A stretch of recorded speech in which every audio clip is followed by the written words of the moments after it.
The Hard Count is presented by BetMGM. As y'all know by now, we've teamed up with BetMGM this college football season.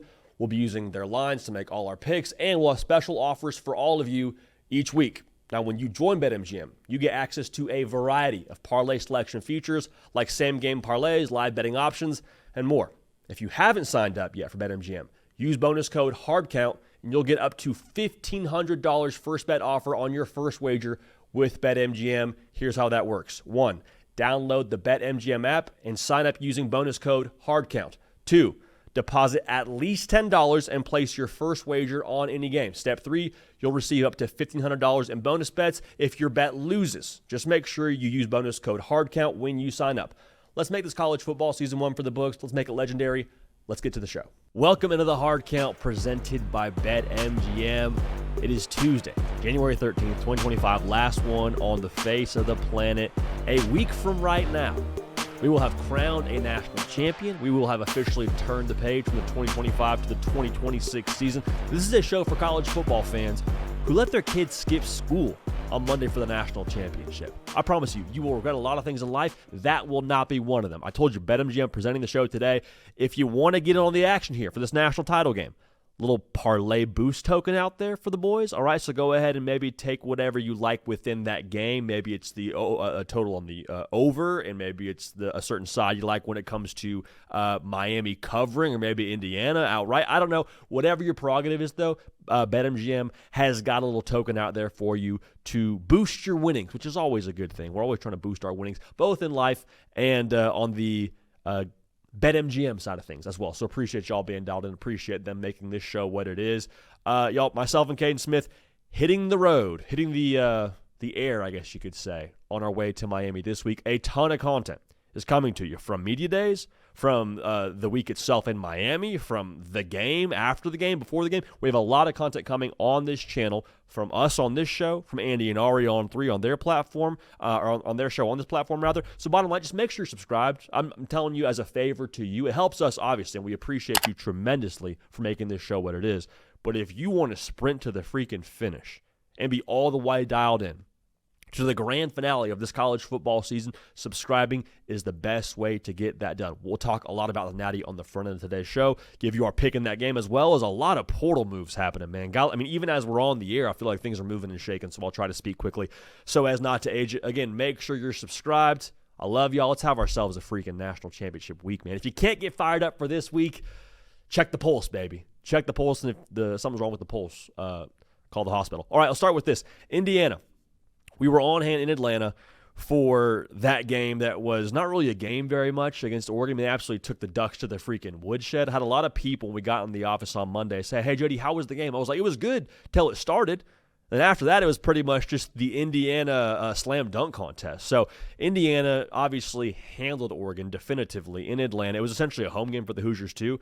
And with that win, their second blowout win of this college football playoff, in the season they have had, beating teams by 31 points on average. The conversation has started, I think very much so in the sense that it has some real traction behind it now. Indiana is being compared to 2019 LSU. And this is a conversation that I think comes up anytime you have a team that's undefeated in the context of a college football season, especially around the national title time. We like to compare 2019 LSU and 2022 Georgia when they were rolling, or Michigan when they were on fire. And I've always been very quick to shoot that comparison down, because for me now, I wasn't around for those great Miami teams, those great Nebraska teams. So for me, 2019 LSU is the best college football team of my lifetime. And so I've been very quick to dismiss comparisons, but y'all, for the first time, I think this comparison is actually a conversation. Whatever side of this coin you fall on, more power to you, but for the first time, it's a conversation. The numbers indicate it. I think the records indicate it, with Indiana having as many wins and as many losses as LSU had during the national title season and one more game to play. That says something. The fact that it's a real conversation to be had speaks to what you have right now in Indiana. So here's my thing. College football, in general, has always been a little bit of a beauty pageant. It's always been about vibes and opinions. Look at how we rank these teams in general. We don't have Georgia and Ohio State playing ever throughout the course of a regular season. However, we rank Ohio State ahead of Georgia. Why? Because we think, based on what our eyes tell us, based on the vibes and opinions and the optics, that Ohio State is better than Georgia. So what I'm trying to say is I don't know that we'll ever actually get like a unanimous opinion on this when it comes to Indiana in 2025 versus LSU in 2019. But I think the biggest comparison between these two, the same common denominator they have, I get the same feeling watching them both play. And the feeling is, oh my gosh, the opponent is already dead and they're still kicking their face in. Like, go back to what you were thinking when LSU was beating the doors off Oklahoma in the semifinals of the college football playoff. Actually, same building as what Indiana did to Oregon. You're like, they're still scoring? They're still throwing the football? They're scored over 70 points. They're still going? That was the same feeling I had watching Indiana against Oregon. I'm up there texting with Caden Smith during the game, and I'm like, Fernando Mendoza's still in the game? They're calling read option with the Heisman Trophy winner. It's the third quarter. Why are we? You've won. They're already dead. There is no more pulse in Eugene. You've already won. Why are you still doing this?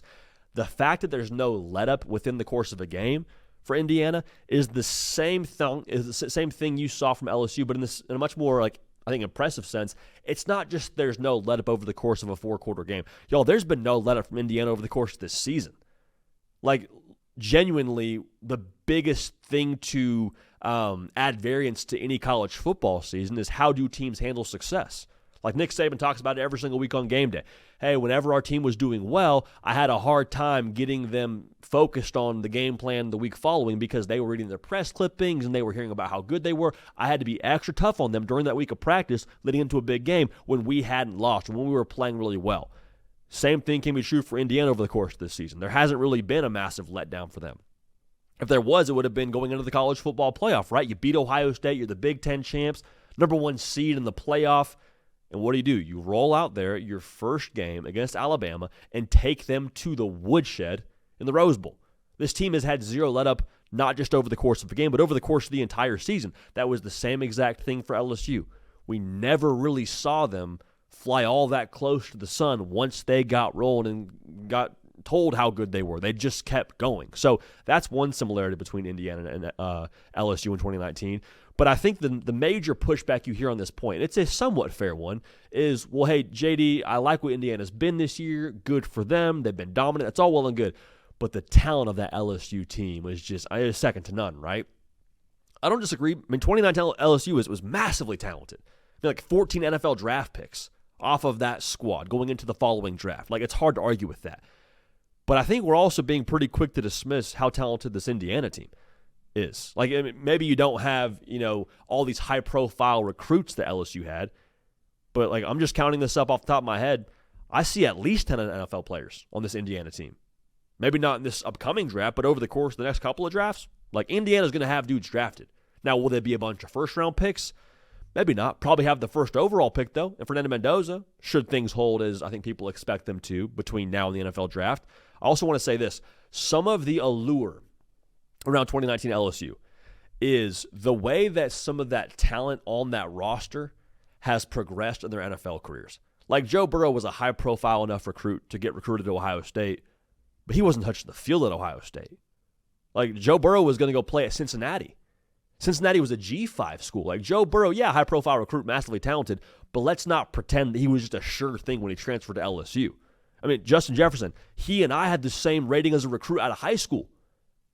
I went to Cornell. Justin Jefferson's playing in the SEC. Let's not act like Justin Jefferson was the top, prospect coming out of high school, and we all knew he was going to be the success in the NFL. It didn't really go that way. So the way these guys have aged in their NFL careers, I don't think it's irresponsible to to keep the door open, rather, and not close the door on some of this talent at Indiana and their professional career and what they are here going forward. What if Aiden Fisher's the best linebacker in the NFL in a few years? What if Elijah Surratt ends up being one of the top receivers in the NFL?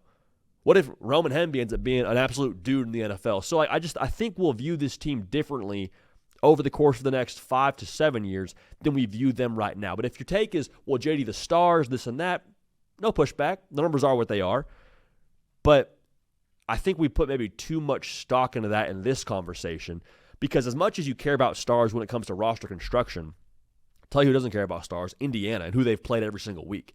And that's not me dunking on the industry. Heck, I work in the industry. I think stars are massively important. Hear me clearly. Stars matter when it comes to assembling a college football team. But it's not the only way to skin a cat. Like, talent's massively important. It's not the only thing, though, and Indiana here is proving it. Development and complementary football playing together. That's what Indiana's done over the course of this entire season, especially in this playoff. Like, it's been well documented. Ohio State had way more 5 stars than Indiana. Same deal with Oregon. Same deal with Alabama if you want to get extra critical about it. Stars are important, but it's not the secret sauce for Indiana. So to say that's a reason why Indiana is not on the same playing field as LSU, I think is a little bit reachy. I think you're not actually giving credit to what you're seeing on the field. Because Fernando Mendoza, yeah, he was committed to Yale at a high school. So, I mean, yeah, talk about how many stars he didn't have next to his name. How many stars would you put next to his name right now, though? 5, right? How many stars would you put next to Elijah Surratt's name right now? I think you're probably talking about 4 or 5. If he doesn't get hurt, he's probably a Biletnikoff Award finalist. You say it with JD, LSU, yeah, that's great. You talk about stars, you want to talk about talent, whatever. I hear you. But like LSU and just the pop they had offensively, no one's hanging with them there, right? I don't know how many scored 48 a game. Indiana's averaging 42 a game. It's not like Indiana is just like a world behind what LSU was offensively. I'm not saying LSU wasn't incredible and the best offense we've seen in college football ever. I'm not saying that's not the case. But I do think it's maybe a little bit premature to say that's the reason why you would put LSU ahead of Indiana in this conversation. Also, I would say, like, as good as LSU is offensively, like, look at how much better Indiana's defense was than that LSU team.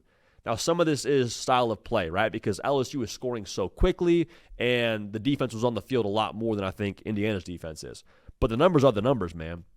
Like, Indiana is plus 21 in the turnover margin. That dwarfs LSU by a good margin. LSU allowed 22 points a game. Indiana's allowing half that this season. So again, play style is different. I understand all that, but if you want to die on the hill of LSU's offense is the reason why they're better than Indiana, I'm like, okay, well, let's also look at the defense. Look at what they are over the course of this season. I think that deserves some credit. Now, here's where I will make a definitive stance on this. I don't think you can say without a shadow of a doubt that 2019 LSU is better than Indiana or vice versa. But I do think that if Indiana wins the national championship, I think their gauntlet they ran and the things they had to do to win a national championship are more difficult than what LSU had to do to win theirs. That's not knocking their national championship, but just look at the makeup of college football right now. You know how hard it is to put a roster together right now in college football? Like, depth-wise, you know how hard it is to have guys that can play for you and be fresh in the month of November? Indiana's done that, and they've done it at Indiana. Like, with that logo, when you go walk into a living room and try to recruit a kid, you know how much harder that is than with an LSU logo? Look at the college football playoff run itself. Like, for LSU to win a national title, they had to win 2 games in the playoff era. Indiana's got to win 3. And Indiana's got to do it now, again, with a different makeup of college football and the parity and the portal and all those things and the time off. Like, I think Indiana's run and the gauntlet they've had to run, also by nature of them being Indiana, I think that makes this national championship, in my mind at least, a more difficult feat, if for no other reason than you have the Indiana logo, you have the LSU logo to compare to, okay? So I will say this, though. We're talking so much about Indiana and are they, in the conversation of how good LSU was and where do you put them when it comes to the best teams of all time. None of this matters if they don't make that final shot. We'll talk about the game later. We'll give you our prediction here in just a little bit. But none of this matters if you don't finish the trip and beat Miami. Right now, favorite at BetMGM by 8.5 points. It's a good number. It's an encouraging number if you're a Hoosier fan. But you know what happens if you lose to Miami? Get forgotten about. You fall into the territory of 2006 USC. Another team we talked about is one of the best of all time, and they were going back-to-back and all these things. Vince Young had something to say about that, huh? All right, 2019 Alabama. Are they one of the best teams of all time? Where do they rank? Got boat raced by Clemson in that title game. It only becomes a conversation if you finish the trip and you beat Miami. And then we'll revisit this discussion and we'll talk about where are they on the Mount Rushmore of best teams and this, that, and the other. But the fact that it's a conversation as it stands right now needs to be discussed, needs to be mentioned, and I think there's a lot there behind Indiana. Should they win the national championship, that would support them having a case to be the best college football team of all time. So we'll unpack that when it gets closer. We'll unpack that if and when it's a reality. But understand now, Indiana, they've got a real case, and it's not just everyone being a prisoner of the moment and loving the Fernando Mendoza and Kurt Signetti story. There's some real traction behind that, and the numbers indicate as much. Now, Miami, they're playing for a national championship here under Mario Cristobal in their fourth season. And y'all, it's just, I don't think we give enough credit to the build that Mario Cristobal had from when he got there to where they are right now. Because I think the biggest thing with Miami and the work Cristobal has done there, y'all, he's changed the entire identity of that program. Like, Miami has always been a flashy logo. It's always been a place that would make sense to win at a high level. But for whatever reason, nobody could really figure it out to get them back to the top of college football. You say, well, JD, but all this recruiting ground around them they should be able to recruit to. Yeah, I agree. Well, JD, the pageantry and the logo you just mentioned, I agree. The biggest thing with Miami, from what I saw from them, what they were lacking in the pre-Cristobal era to what they have now in spades under Cristobal, y'all, they're a tough football team. They're a physical outfit. They're a bully. They weren't that for the longest time. And you can portal in talent and become explosive offensively. You can recruit fast guys and be a fast finesse football team. If you want to be a physical line of scrimmage kind of football team, you got to do that the hard way. Because to have big bodies in the line of scrimmage, yes, you got to recruit them at the high school level and the portal level, but you got to stack them. Like, anybody can be physical in the month of September. We've seen that every single season in college football. Someone jumps off the page in the first month of the season. They're a fun story. And then you get to October, get to November, and they're a paper tiger. Why? Because they ran out of gas. They ran out of physicality. They ran out of juice. Miami's been able to stay the course because Cristobal's not just recruited big bodies. He's recruited big bodies by the truckload. I remember going back to an interview here in 2022 with Mario Cristobal. Had him on the show going into, I believe it was, his second year in Coral Gables. And we talked about, his essentially we're talking about right now, how he's going to build Miami, how they're going to do it, what's the process. And he's like, we got to get these big human beings, and we got to get them in spades. And right now, Mario Cristobal has got the Canes a game away from winning the national championship because of that. And so it's the identity change, but also, y'all, it's staying the course. Like, think about where Miami is right now and the good vibes and all those things. It wasn't that way when they were 5-7 his first year. In the second year, hey, this is going to be a different year. We had to just reset the culture a little bit. We'll get right the next season, 7-5. Then you're bringing Cam Ward. Okay, now this is the year. If it's not this year, when's it going to happen? Go 10-2, miss the college football playoff with the number 1 overall pick at quarterback. You know how low that must have felt? You know how many people nationally and in the circles around Miami had something to say about Cristobal and what he wasn't going to do there long term? Because at that point now, NIL is a reality, or the portal's a reality. You're like, what else do you need? Why aren't we winning at the highest level? So to stay the course and to not question your way of doing things, I think Cristobal deserves a ton of credit just for that in itself. And also now, to keep it a buck, like, he deserves credit for staying the course, but also not being stubborn to his methods. Like, I think the overall philosophy at Miami stayed the same with how Cristobal wanted to build that thing. I keep telling you, trenches, line of scrimmage, toughness. But let's not pretend that the standard hasn't been met at different points in time on both sides of the football, and Cristobal was pretty quick to make a pivot. Like, Josh Gaddis was the OC at Miami at one point in time. Wasn't good enough. Cristobal says, okay, bring in somebody else. Now we got Shannon Dawson running the show. Lance Guidry was the DC for Miami for a little bit. Wasn't good enough. Hey, we got a number 1 overall pick at quarterback, and we're wasting him? Corey Heatherman, you're in. The willingness to pivot and not be stubborn and, well, this is my guy. Well, this is how we're doing things. Give it a couple of years. I think that in itself needs to be studied more across college football. And I think we're getting better at this across the board in our sport, where we have our standards and we stick to those. And if it's not met in a 1-year sample size, we pivot quickly. But I think that you look across the board here at other programs across college football, and I don't know that's being tracked closely enough. You see some schools sit on their hands and say, no, we just got to give it a little bit longer. Miami didn't do that, and they're reaping the rewards of it right now. Where would you be if you never changed any of your coordinators over the course of this era in Coral Gables? I'm not just saying like 1 or 2 guys. I'm saying, like, what if you just decided to never change your DC? You'd never have Corey Heatherman. You'd be having the same exact conversation you had last year as you have in this year. So I think that in itself needs to be studied. And I go back to the personality of Miami football. The Cam Ward effect. We said it when Carson Beck committed, but I want to double back on it right now. Cam Ward was huge for Mario Cristobal and his building at Miami for 2 reasons. One, I think he bridged the gap between Mario Cristobal's personality at the staff level and what you need to have in your locker room. Because, listen, any coach can give a good speech, can say the right things in the team room, can talk about standards and have the right things printed on T-shirts and right sayings on the wall and all those things. But if you don't have a player to truly bring that to the locker room level, it doesn't matter. It's just lip service.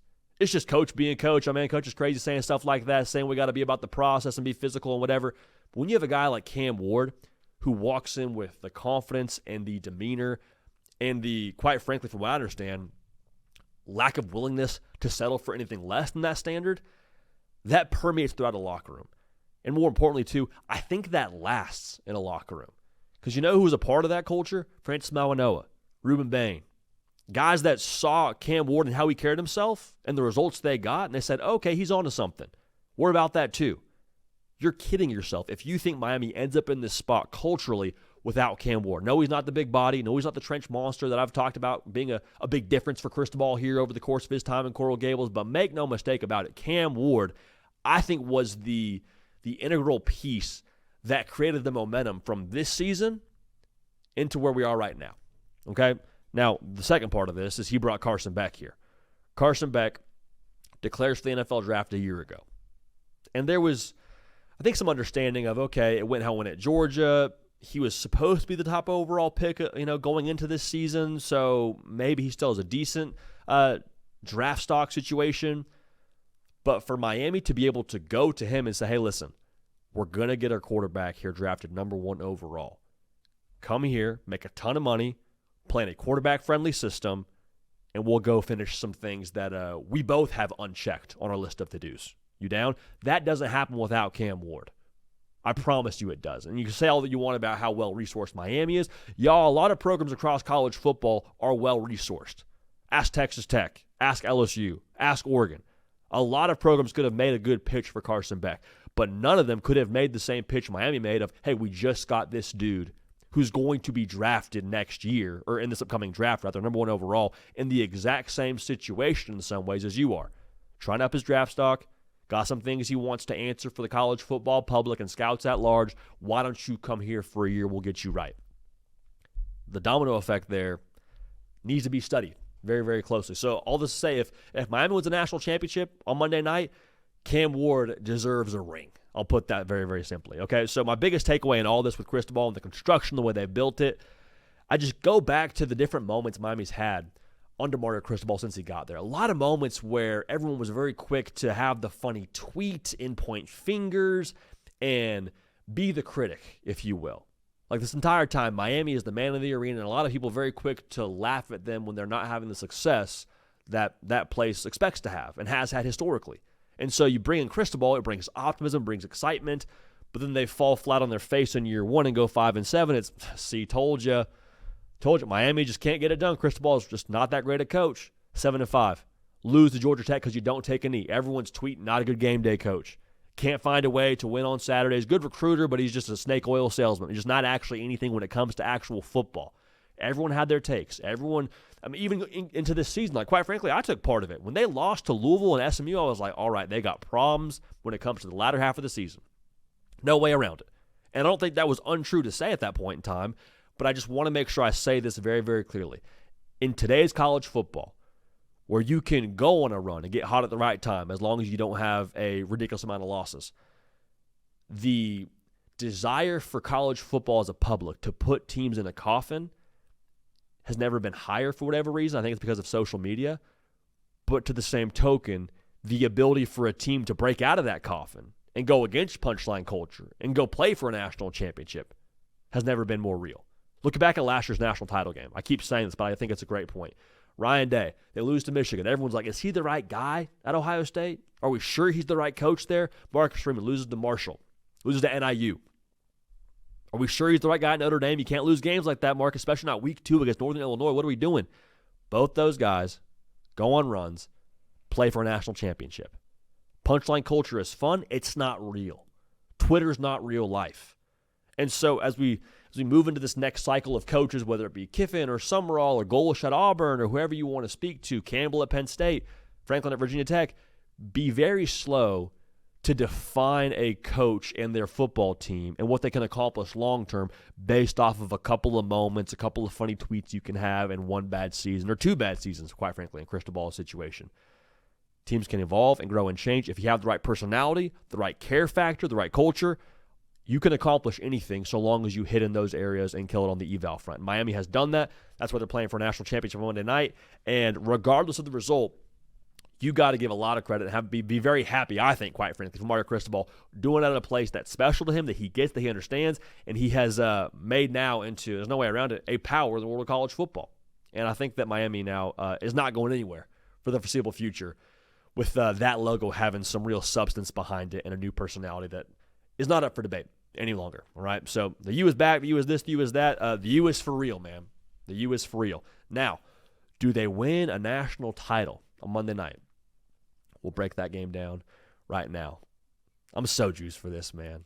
Indiana, Miami, 7:30 Eastern, ESPN Hard Rock Stadium. Your boys will be in attendance for all the marbles, baby. The BetMGM game of the week. As of right now, Indiana favored by 8.5 points, huh? Line opened at 7.5 when that Peach Bowl ended. Folks in Hoosier country said, no. Up, higher. Got to go higher. So 8.5 points favoring the Hoosiers. We'll see if that thing moves before game time. Indiana, if you win this game, forget covering. If you win this game, understand, the GOAT conversation is on the table. It's on the table. It's yours to take. It's your prerogative what you want to do in these 4 quarters. But if you win this game, we're talking about you in the same vein as those old Miami teams. We're talking about you in the same vein as 2019 LSU. Everything that people are murmuring right now about Indiana, they will say with their chest after this game if you win this football game. I'll also say this. You've already reinvented the way that people view building your roster and building a program. I said this before. Kurt Cignetti ruined it for every new coach in college football, because he went to a place like Indiana with an Indiana logo with a history of losing. Turned it around in 2 years. I mean, turned it around in 1 year, you want to keep it a buck, playing for a national title in 2. If you crush it on the eval front, you have the right culture, and you can brainwash your team into believing they should win and making physicality a part of their identity and crushing it via the portal, you can accomplish whatever you want in the world of college football. So they've already changed the game, understand that. I get there's jokes about the average age of this team, this, that, and the other. Laugh all you want, just make sure you watch them win.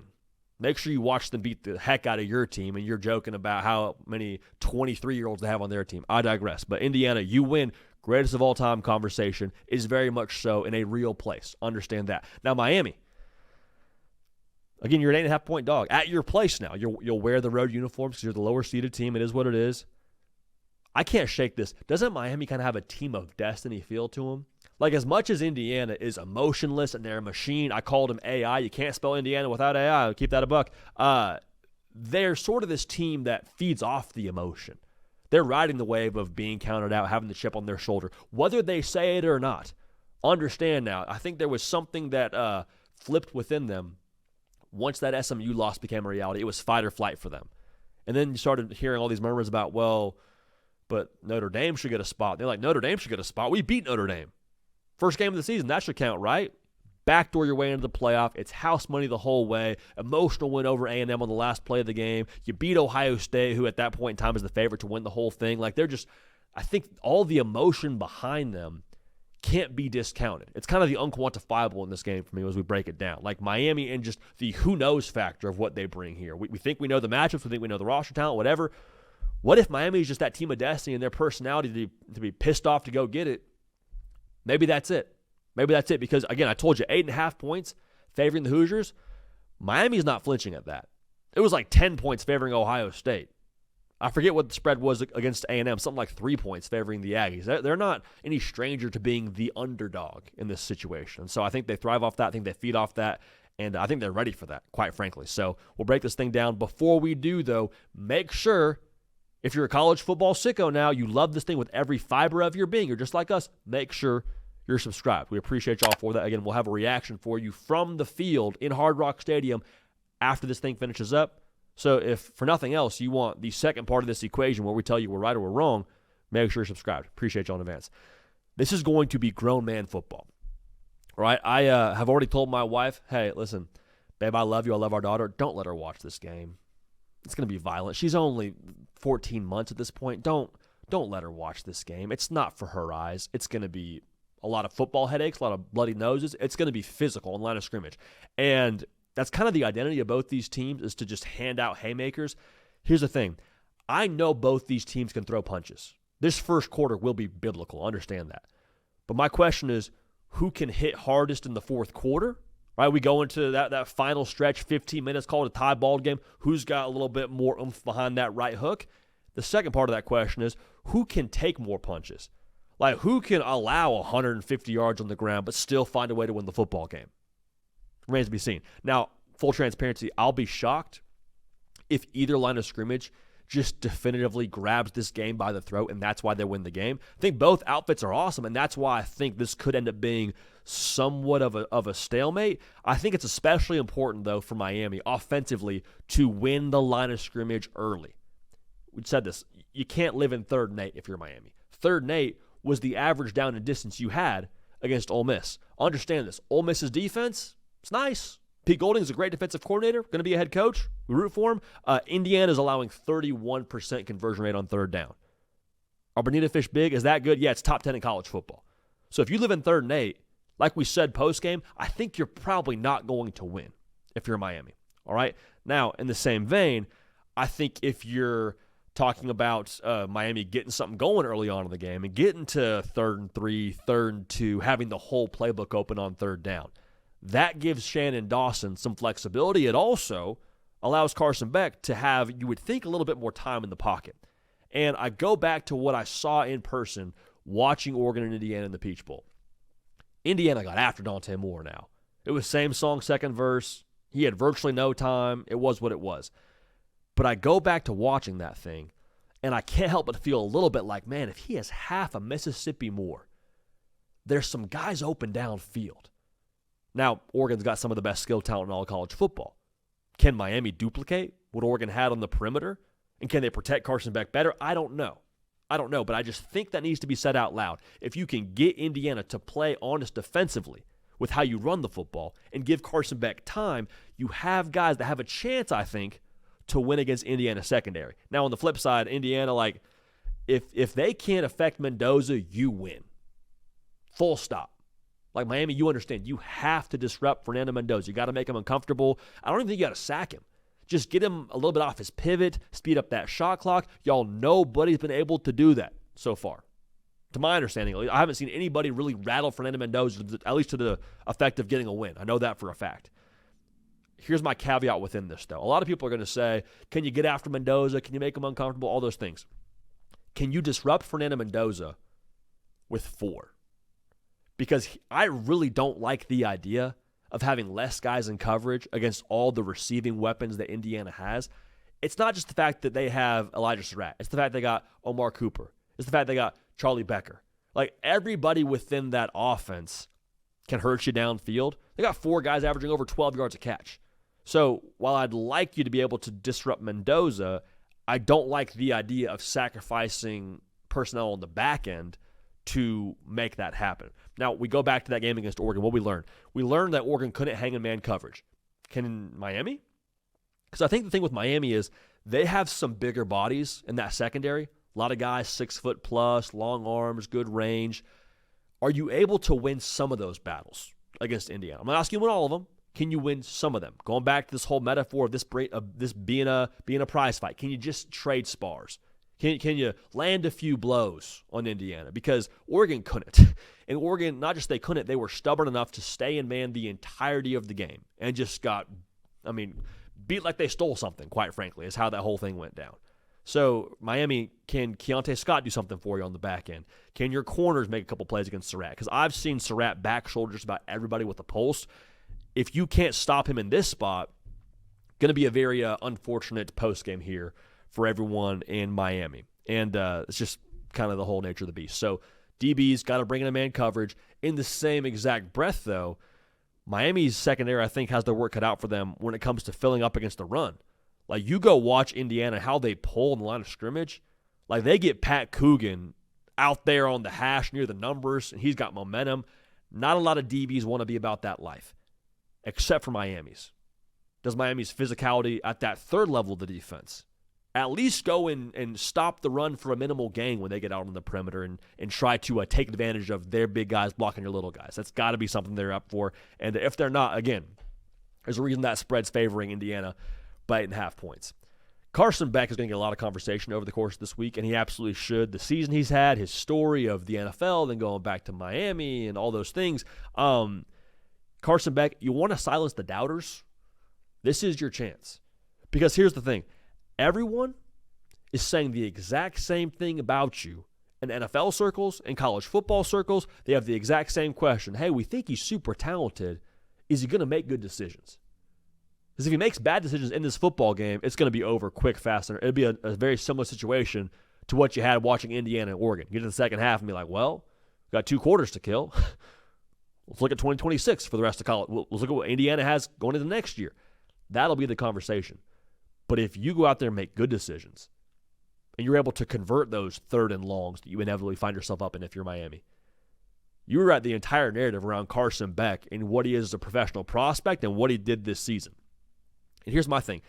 I do think that at some degree, Carson Beck will have to be a reason you win this football game. I don't think you can just run the football and have it be, well, Miami just beat Indiana's skull in, and that's how they won the football game. It was Mark Fletcher downhill. It was a bunch of just Shamar Brown downhill. Like, I'd love that to be the case from a Hurricane fan. That's great. But I don't think that's a fair thing to expect of your offense. Carson Beck, whether it's consistently or whether it's twice in this game, he will have to make some big throws for you. So if he's able to make those big throws and make good decisions, here we go. I already told you, I think Miami's going to have a chance to separate on the perimeter. Their effectiveness in making good on that separation with Carson Beck will be the difference in this game. The deep water in this game, it sounds funny to say out loud because, Indiana's destroyed everybody. Average margin of victory, again, 31 points. But the later this game goes with a close margin, I think the deep water actually favors Miami. Because Miami's living in the deep water. They're scuba certified here, y'all. Just hanging out in the deep water, got their tank on. Like that's who they've been over the course of this year. Go back to their last game against Ole Miss. Close game. Texas A&M game. Close game. Even Ohio State was closer than I think that final score looked at points. So if it gets to the fourth quarter and we're talking 14-17 Indiana has the lead. I'm not so sure if I'm a Hurricane fan. I don't feel good about my chances going down the stretch there because of how frequently they've lived in one-score games. Indiana, on the flip side now, they've been in deep water, twice? Ohio State game in the Big Ten title game, then early November against Penn State. The experience there goes to Miami. Does that matter?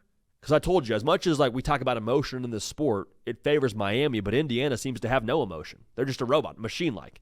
So that'd be something to watch, man. The first quarter, I think, could tell us the story in this game when it comes to momentum. Because if Miami has to go into we're going to throw it downfield mode and they're chasing points against Mendoza and the boys, I don't think that's a recipe for success. So you got to win the first quarter to have it close in the fourth quarter. Just football math, all right?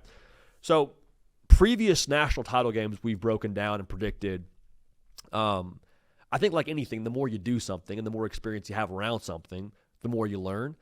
And the thing I've learned picking national title games going on our fourth season here with this show at On 3 is not to overthink it. And I've done that before. I remember going back to Washington versus Michigan in the 2023 national title game. Y'all, for whatever reason, Kalen DeBoer, Michael Penix, they had my number, bro. I don't think I picked a Washington game right all year long. Every single week it's Washington last week won by 3. They won by a score against Oregon State. They won by whatever margin against Washington State. It was close. Took a reverse on fourth down to win that football game. Surely this is the week where Washington doesn't get it done, right? And I said that every single week until Washington was playing for a national championship. So I got to that game against Michigan. I was like, dude, whatever. I don't know Washington, evidently. I can't square what's going on at Washington. I know Michigan's got the line of scrimmage advantage. I know Michigan's favored. I know Michigan on paper here is the quote-unquote better team, but I don't have a read on Washington. If I'm wrong, going against my better judgment with Washington, so be it. And I was wrong. I overthought it. I look at this game, and I'm like, I saw Indiana up close do violent things to Oregon. And if we didn't see it up close, maybe it'd be different. But seeing something like that in person does something to your soul. It's hard to forget. I remember standing on the field post-Peach Bowl, and someone says, is anyone going to pick Miami after seeing what Indiana just did? And y'all, I can't speak for anybody else. I can't. Miami's had a phenomenal run, and the emotion, the physicality of what they've been this year, they might win this football game. Home game for Miami. Maybe they win this football game. But y'all, if that happens, it'll be a surprise to me. It'll be something that would be uncharacteristic of Indiana, meaning they probably have to have a mistake or two to lose this football game. Indiana doesn't beat Indiana. And if they lose this game, it'll be the first time all year they've beaten themselves. Not taking anything away from Miami, but I can't project something that I haven't seen to this point where I've seen Miami make mistakes, haven't seen Indiana do that. So with that being the case now, I'll take Indiana to win. I'll take Indiana to cover. I think final score, 27-17. Confetti drops on Kurt Signetti and the Hoosiers. Fernando Mendoza in his home state, a mile away from where he lived in high school, ends up winning a national championship. Miami, a tremendous year, phenomenal year. No way to take anything away from that program, but Miami falls short in the final game of the year. Indiana wins. They cover. They are your national champs as we close the book on the 2025 college football season. What a season it was, huh? Indiana. How about that? Indiana is your national freaking champion, dude. Absolutely unbelievable. College football in 2026. Here we are, huh? What are you going to do? All right. Well, next season is going to be massively impacted, as was this season, by the transfer portal. Portal is moving and shaking, and big things are happening all over the board. So we will give you a lot of intel on this channel. Right now, though, I want us to just take stock of who's committed so far. Who are the biggest commitments right now across the board in the transfer portal when it comes to college football? I'll start with Dylan Raiola. Committed Monday morning to the Oregon Ducks.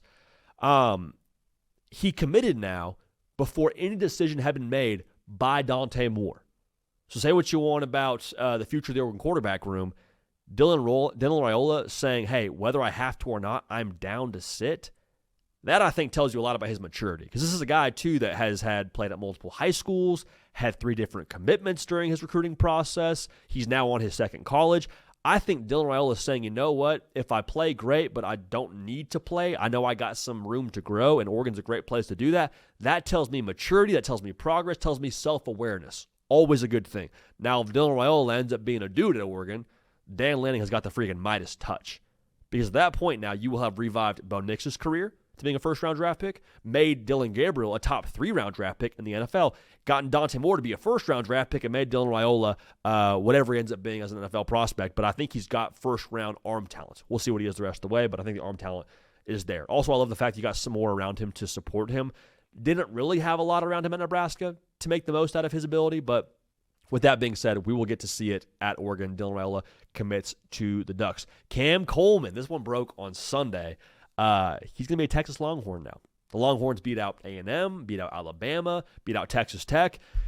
My take on this is just the high tide that raises all boats. This should unlock the potential of all the parties involved. Cam Coleman, Steve Sarkisian, Arch Manning.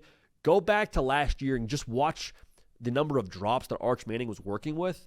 I don't know where they ranked nationally. I don't think it was within the top 25 or anything just jarring like that, but it was timely drops. Like the Georgia game itself, I got 3 drops off the top of my head to think about that would have, I think, helped Texas at least have a better showing in that game. I mean, go back and watch the Cheez-It Citrus Bowl, the fun uncle of them all.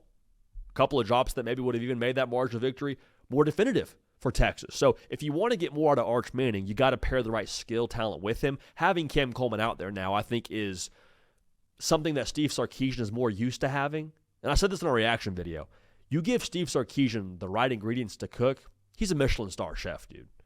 Xavier Worthy, Devontae Smith, Adonai Mitchell. You give him real deal alpha dogs wide receiver to work with, he's going to elevate their already freakish skill set. And I don't know that he had what he usually needs to have, or is accustomed to having rather, in-house at Texas this past year. So Cam Coleman obviously will benefit from being at Texas, and I think Texas, no duh statement of the year, will benefit from having Cam Coleman a part of their offense. Hey, Deuce Knight, former Auburn quarterback, former 5-star prospect, has transferred to Ole Miss. The discussion with this is really interesting, and I'm curious how this thing progresses. Deuce Knight is a kid from Mississippi, so now with him committing to Ole Miss, with Trinidad Chambliss, as of right now, being denied an extra year of eligibility in Oxford and college football in general, you wonder, hey, is this just Deuce Knight saying, I like Ole Miss, I'm comfortable being back in my home state, I want to go play in my backyard? Or is it like, no, Ole Miss still has the portal fastball. At the time of us recording this right now, Ole Miss has a top 10 transfer portal class.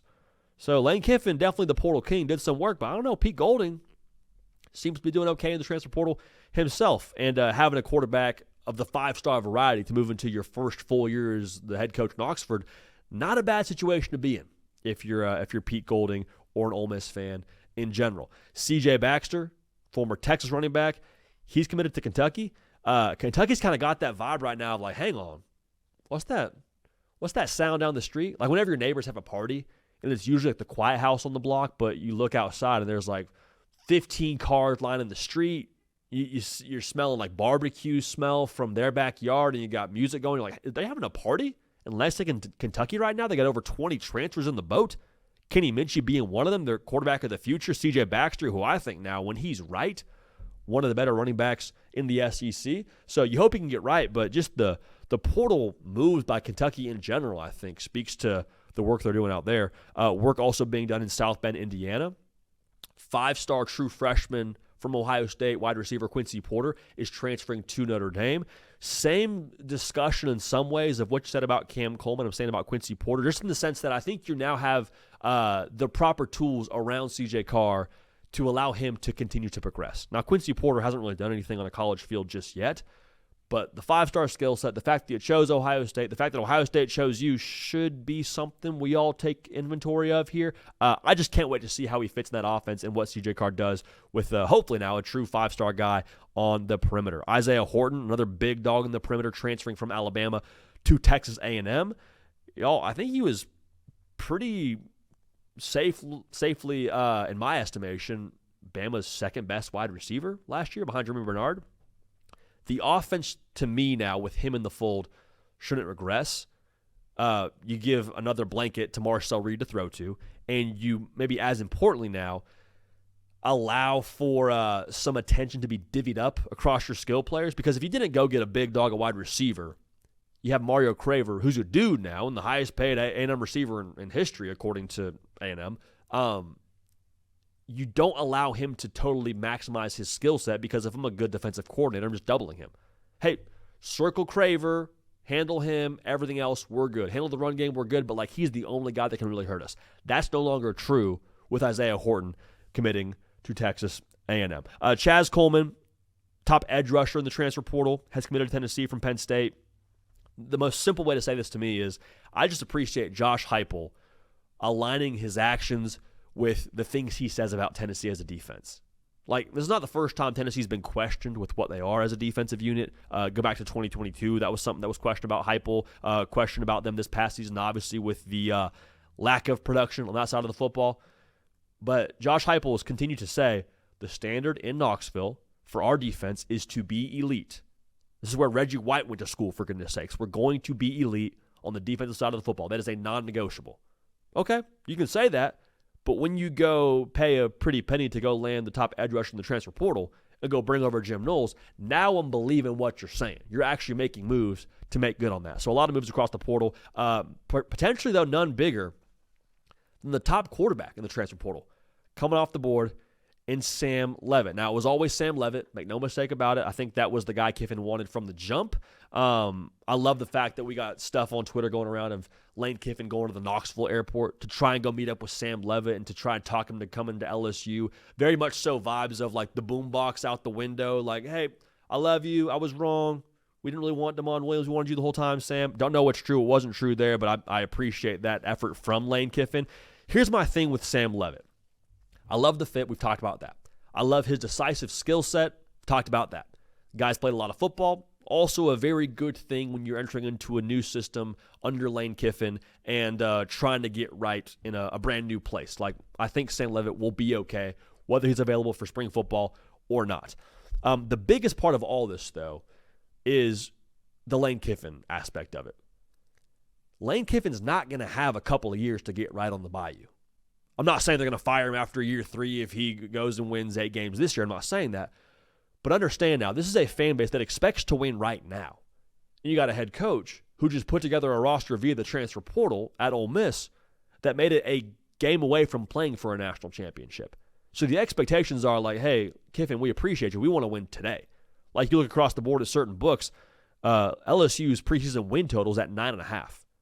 If you're taking the over there, that means LSU wins 10 games, which means they're probably a college football playoff team. So landing Sam Leavitt, to me, just at least verifies, hey, you're not wrong for assessing Lane Kiffin's first year in Baton Rouge how you would assess any other coach at whatever year they're at across any other program.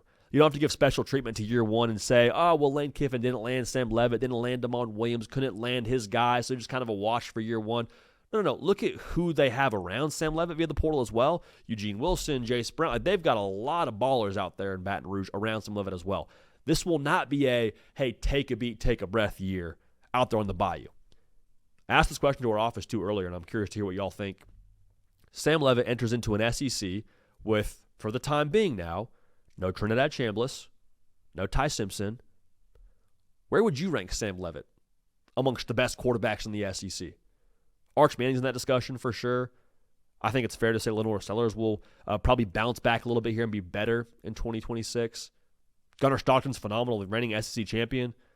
But, can you definitively say that Sam Leavitt isn't the best quarterback in the SEC?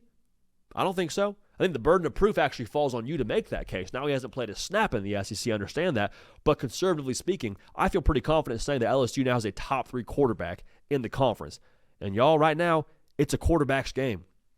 Look at the quarterbacks playing for a national championship. Experienced, steady hand, portal guys. Who's to say Sam Leavitt can't do that for LSU? Now, Sam Leavitt has to have the things around him those teams have, right, quite frankly, with the line of scrimmage Miami has and the line of scrimmage and just toughness that Indiana has. Understand that, but just there's a piece of the puzzle here for LSU with landing Sam Leavitt that I think is the most difficult piece to land in college football. So you get the quarterback right, you got a chance, and LSU landing Leavitt, I think points to, again, year one under Kiffin, not being a reset, not being a take a breath here. It is no, let's see what we have under the hood here, Coach Kiffin, and we'll go from there. Cato, this is something you and I tracked, over the course of, since even we got murmurs that Sam Leavitt maybe is going to hit the portal. And that was even before Lane Kiffin took the job at LSU. Then Kiffin takes the job in Baton Rouge. He needs a quarterback. So Sam Leavitt's in there. He takes a visit. Overall thoughts just on Sam Leavitt, year one under Lane Kiffin, and your thoughts on this fit, brother. Electric. This is the one we wanted. This is the fit we wanted. I'm so excited for this. I couldn't imagine being this. This is compared to this college football season, the next college football season. This is as far as we could possibly be with the national championship right around the corner. But I already cannot wait to see Sam Leavitt cook in this offense. You talk about the fit, very Jackson Dartish in his game. He's a big-time gamer, man. This is the only person out in the regular season who was able to go head-to-head with Texas Tech and beat them. And there was a talent gap there. Let's just be honest. Arizona State's talent was not what they were last year when they were pushing Texas Tech down to the wire in the college football playoff. There's no Cam Scatteraboo behind Sam Leavitt, yet he was still able to will that team to that win. I think that just shows the ceiling of this guy, and you pair that with this offense having an entire offseason to get right.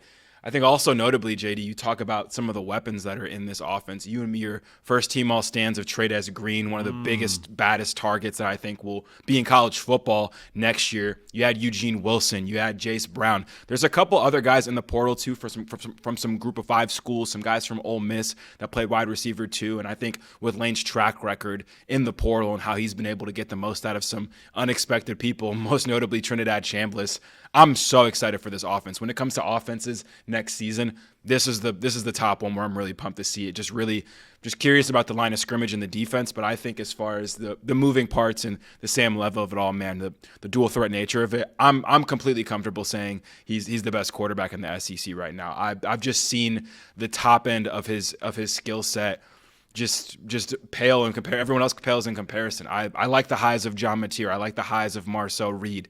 Arch Manning finished the season very strong. But as far as postseason performers, I've seen Sam Leavitt do it in a conference championship game and a college football playoff game. And I just like his athleticism a little bit more than some of these other guys. I like the energy he brings to, personality-wise, because I think that's kind of what LSU needs as well. The football stuff is one thing that stands on its own. You know what you have in Sam Leavitt. You have a freaking baller. But also, the outspoken nature he brings, the energy on the field. We were begging for that from LSU a year ago. We're Deuce, just be angry about something at LSU, like show some emotion, and we just never really got it, whether it was a Brian Kelly thing or a last year's roster team. Only guy I saw really get worked up in an LSU uniform last year was Whit Weeks, and he was on the sideline for a good amount of it. So I don't know how Sam Leavitt fits into the LSU locker room on day one necessarily. I'd be guessing if I were to try to put that together. But with him being your quarterback, it just feels like the swagger is starting to come back to LSU. Kind of similar to what John Mateer brought to Oklahoma. Just the swagger of your quarterback and having a dude who's got some confidence, some gunslinger to him. Oh, by the way, Lane Kiffin, speaking of swagger, is your head coach. I just think that's something LSU's been missing, something they need here to win how they expect to win out there in the boot, man. Yeah, I mean, this guy is just a straight-up gamer. I've watched a ton of Arizona State the last 2 years, and Sam Leavitt, I love the John Mateer comp as far as the electricity, and I think after the Michigan game we were talking about, healthy obviously, John Mateer, if you have that guy touching the ball every play for your offense, you're going to have a chance to win every week. Sam Leavitt embodies that, I think, even more than John Mateer and maybe more than anyone else in the country, quite frankly. Brendan Sorsby's a great player. Josh Hoover's a great player. There's a really nice portal class of quarterbacks here. But I think as far as a quarterback being able to will you to wins, just from the pure nature of him touching the ball, it's Sam Leavitt, man. The highlights are awesome. The LSU fans who want to catch up and do some work on his highlights, they're awesome for obvious reasons. But I'm telling you, this is a guy we're playing and play out, even if you're just watching a casual game at night for the Big 12, you're going to see this guy make some plays where even it's like a scramble to get out of like significant pressure and trouble to gain 2 yards. Like he negates negative plays. He made some jump passes to Tyson under pressure that were insane. Like this is a guy where you cut the film on and play in and play out. You never know what you're going to get, but it's going to be something awesome and something that's positive for your team. And I'm excited for the world to see that now on the SEC stage because this is a game in, game out gamer, man. He's the kind of guy you want in your huddle. He's the kind of guy that's going to always give you a chance. And I'm pumped for this in the Bayou, man. You pair that with LSU at night, man. Like it's going to be electric. I can't wait for it. Leavitt State University, bro. Leavitt State, Lane State, whatever you want to call it, man. The L's will be up. The L's are up for sure, man. It's going to be a great time out there. Dude, we got to get to a game. We got to get to a game in Baton Rouge. Different conversation for a different time. You were just a year early. Get to a game, you were just a year early, man. This could be it. Your national championship pick didn't pan out, but we have a lot of time for you to digest the rosters across college football. But I wouldn't be opposed to you doubling down in January right now. I'm just saying. I'm glad you said that. I'm glad that we were talking about that on the show right now because I quote tweeted the on-3 commitment graphic of Sam Leavitt to LSU with my bracket from last year. I said never wrong, just early. A lot of people are like, dude, you're picking LSU again? I'm like, no, it says 2025 at the bottom. I didn't pick LSU twice in a row. Also, I don't have, like, Baylor twice in a row. Like, I'm not making my predictions right now, obviously. A lot of people, though, clowning that bracket. I'm like, clown it in retrospect. Don't clown it as my future pick. We'll do that in August. I understand that. But I'm glad we drew attention to that. That's the bracket circulating right now with 2025 national champion LSU is last year's bracket. I regret nothing, but it's last year's bracket. Maybe 2026 will be on that bracket going forward here with LSU, but I digress. Last thing I'll say on Leavitt here, Cato, the mobility is a great point you bring up. If he's healthy, I hope and pray LSU's offensive line is better in 2026. Yeah. But if it's not, how much more could you have used a dude like that with a skill set like that a season ago? Like we saw Nuss being hurt, and Nuss isn't the most mobile guy in the world, but I mean, he was having a tough time doing anything back there. It was like half of Mississippi and Vanderbilt's in his lap, just absolutely rocking his world. So if you get a healthy Leavitt with some mobility there, it's one of those things where you'd like to fix the offensive line, but if you don't now, kind of similar to Oklahoma this past year, which is a funny comp here twice now with him and Mateer, it's just sort of like the flex seal to hold it together. Might not be the long-term play, but just having something on there to hold it for a season, you can do something with that is my biggest takeaway. Yeah, I think, too, when you look at Lane Kiffin, every time he makes a new stop, his offense automatically is just out the gate good year one. I don't know if it's going to be quite the same this year because he's staying within the SEC, so it's not like there's a stylistic change that people in the conference have to get a ton used to. But you talk about the ceiling of this offense with Lane Kiffin. The peak of it is if your quarterback has that dual threat, like just activity. I think even Trinidad Chambliss in his first starts at Ole Miss, he looked really good, but what really made him dangerous is when you get in that high or low red zone and they can kind of sniff the end zone. Trinidad is very liable to run the ball in for a touchdown, and Sam Leavitt's the same way, man. So it's a high ceiling offense for sure with these two guys running it. And Who's to say in a couple months here, JD, when you're time to make your national champion pick, I might smell the aroma of Popeyes in the studio again, just like last year potentially. You cannot rule it out, man. Going back to the well, I don't know. Okay, we got to get Popeyes here at some point too in Miami because that might have been the last time I had it. It was good. It's awesome stuff. I don't know. I digress. Sam Leavitt going to be a Tiger. Big win for the folks in Baton Rouge. Again, never been to Mardi Gras. Never been, but I imagine it is a similar party going on right now with Leavitt making his way to the boot. Now, you know what? There was not a lot of partying in Austin this past weekend, or this past season, rather, given what happened on the field. I should rephrase that. Texas had way higher expectations for 2025. In 2026, though, they look to be all the way in. And I'm all the way here for it. So we'll break it down right now. Before we do that, make sure you're subscribed. College football to the college football year-round. The portal continuing to churn, continuing to work. And Texas doing some work in that transfer portal. So, again, make sure you're subscribed. We'll talk about all of it. We reacted to the Cam Coleman news from my daughter's bedroom. Neither here nor there. So here's my take with Texas. They've been doing work, like we just said. Cam Coleman, obviously the big fish you got in the boat, but also you landed Raleek Brown at the running back position from Arizona State. You went out and flipped now in the transfer portal. Hollywood Smothers was at NC State, averaged 6 yards a carry at NC State, but then Bama had him in the boat. Bama had him committed, and they said, you know what, no. Come to the 40 acres, Hollywood. Bring that best name in college football over here. And I think it's a big boost for the folks at Texas because that running game last year was nowhere near what they are accustomed to it being. Definitely not what Sark's accustomed to it being, with him having a 1,000-yard rusher virtually every single year as a head coach. So here's my thing on all this. As we see them cooking in the portal, I can't help but remember what they did last year in the portal. And they were surgical. They picked their spots, went out and got Emmett Mosley, a good pickup, went out and got Jack Endries, the tight end from Cal, good pickup. But going into last season, there were some question marks. Hey, you lost a first-round receiver in Matthew Golden. What's that receiver room look like? Hey, we think DeAndre Moore's pretty good. We think Ryan Wingo's pretty good. We've seen enough to say, Sark, we trust you. And then you get to the season, and it didn't go at all, I think, how folks at Texas expected it to go, because this was supposed to be the year where you get past that semifinals block, you play for and ideally win a national championship. This was supposed to be the year. So seeing Sark not hit the portal hard, I was like, okay, he knows what he's doing. Trust him. And I still feel that way. However, I can't help but look at what Texas Tech did this past season. A&M, while you beat them, they still made the college football playoff. Like, I don't think it's a hot take here. You're going off of the pecking order in the state. Texas is in that 3 spot right now, behind Tech and A&M, by nature of their postseason accomplishments. Now, Texas fans, it doesn't have to stay that way, but understand, I think that's maybe where things are right now. And with that being the case, I wonder if Sark was like, that blood doesn't taste good in my mouth here. But sometimes it takes some of that to go get active and say, I feel good about our roster, but you know what? We're going 3 yards through the line here. We're going to go get a Cam Coleman just because we freaking feel like it. Yeah, Ryan Wingo's 800-yard receiver last year. We got to go get more. Yeah, we had, some good backs last year. We got to go get Smothers. We got to go get Raleek Brown. Like, we're not leaving any of this up for debate. So it has a very all-in feel right now from Texas. And if you're a Texas fan, one, that fires you up to go buy a Cam Coleman jersey and see all that spring propaganda with Arch Manning dropping dimes to him during practice on the 40 acres, all well and good. But here's my biggest thing. If I'm a Texas fan, it just feels good to be reminded we're not okay with 9-3. It just feels good because I think with the roster you had this past year, you could have very easily said, well, let some of these young bucks get acclimated. Let our running game kind of get its footing again, and let this offensive line next year kind of be a different looking offensive line and Arch look better. They didn't trust that time would heal all. They said, we're going to go ahead and take matters into our own hands. Going to go get On 3's best player in the transfer portal in Cam Coleman. We're not messing around.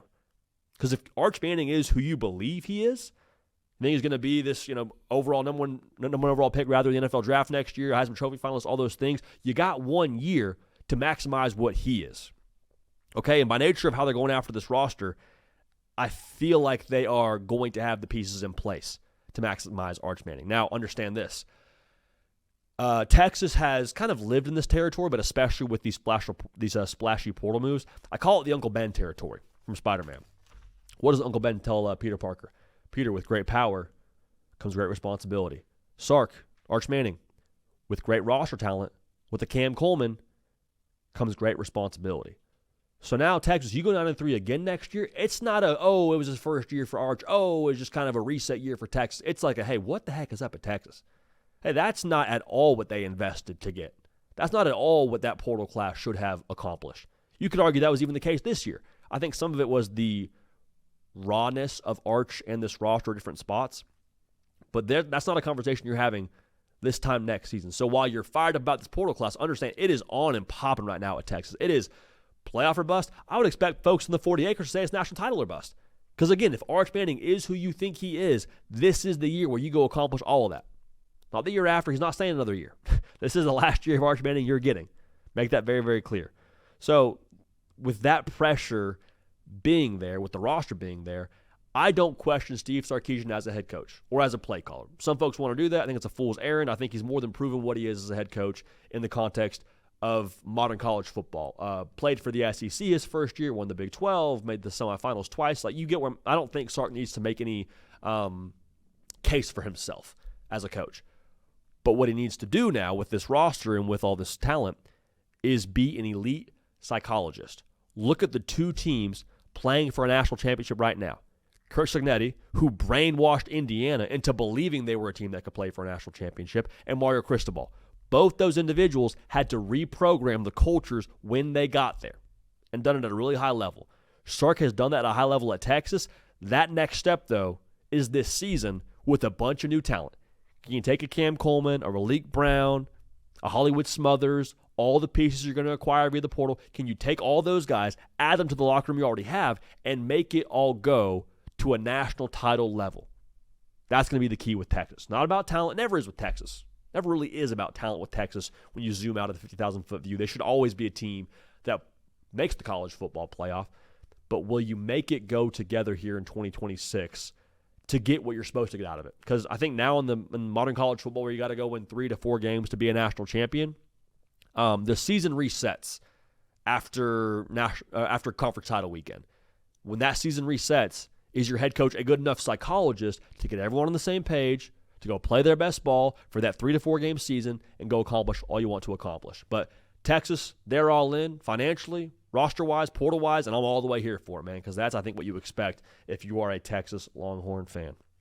Cato, we had massive expectations for Texas on this side of things. We were, I think, on the money with how we perceived Arch maybe taking some time, but I thought we'd get more out of Ryan Wingo. I thought we'd get more out of the offense. Where are you at on Texas now, especially with all the portal moves they're making, and seem to be like natty or bust in 2026? Yeah, I'm really excited about this Texas team. As you mentioned, I feel like Texas Tech and Texas A&M within the state has now forced their hand and made them increase their care factor as far as being aggressive in the transfer portal. You mentioned the offensive pieces, but I wanted to mention too, man, there's a couple guys on defense they've added through the portal too that are exciting. And I think when you talk about this Texas team last year and Steve Sarkisian doing his thing and Arch Manning eventually coming into full and developing, you're not trying to be down to the wire against Mississippi State. You're not trying to be down to the wire against Kentucky because they keep scoring on your defense. So you had a guy in Rasheem Biles from Pitt who's an awesome linebacker. This dude put up crazy numbers last year, 101 tackles, 2 interceptions. Those were 2 pick sixes.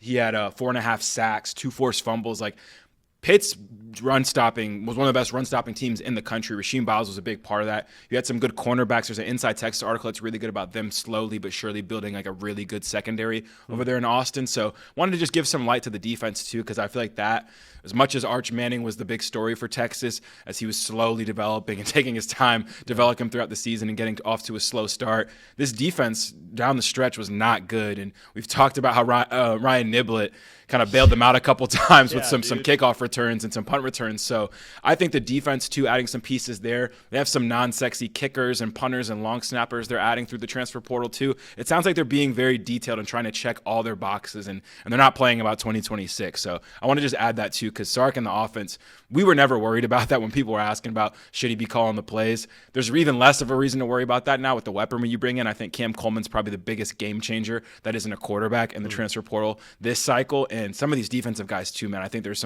a lot of things to be excited about across the board that can unlock a Colin Simmons, so you can get an Anthony Hill level performer at linebacker as well this year, man. I think if the defense improves and the offense stays the same, this team would get better. But then you add a Cam Coleman, you add a Raleek Brown, you add some weapons as well. They're coming for blood this year. I like the blood analogy tasting. I think they're going to be trying to be giving out some nosebleeds this year for sure. Will Muschamp too calling the defense? Who's to say? We'll see. Well, Who's at to the very say? least, good for the internet. Yeah. Good for the internet. Was going to be chewing dudes out on the sideline, and maybe, just maybe, that's what Texas needs here in 2026. Good call, though, Caleb. Defense still wins championships. Look at the two teams playing for a national title here on Monday. Now, one of the teams that will not be playing for a national title on Monday is the Oregon Ducks. And, y'all, we were in Atlanta. We saw it. You don't have to tell us. We saw what happened. We saw Oregon walk out there and for the second year in a row get embarrassed in the college football play. It was bad. It was very, very bad. There is no way to sugarcoat that. So that's not what I'm about to do. But what I do think needs to be said is the critics, while they have a case, they're not all the way on the money here. Critics are a little bit overly emotional, like to be extreme. They like to win the moment. And the moment usually is moments after somebody fails. They're very quick to, see, told you.